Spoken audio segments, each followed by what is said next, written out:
How to grow multicolor flower vase, easy DIY making with own garden flower. Flowers have a special way of making any space feel fresh, peaceful, and beautiful. Today, I'm going to show you how to make a simple and beautiful flower vase that is easy to create at home. For this DIY, I'm using a clay pot and clean water.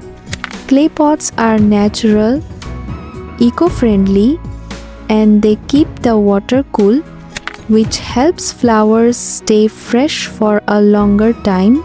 Now comes the most beautiful part, the flowers.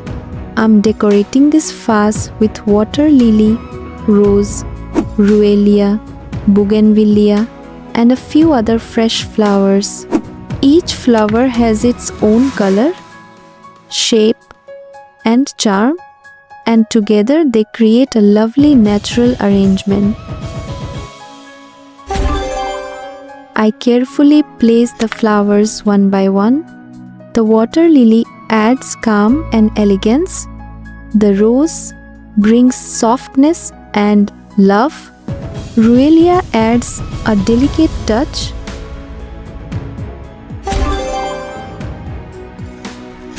And Bougainvillea gives bright color and energy. There is no strict rule here, just follow your creativity. You don't need expensive tools or materials. This DIY flower vase is easy, budget friendly, and perfect for beginners. Thank you for watching and happy creating.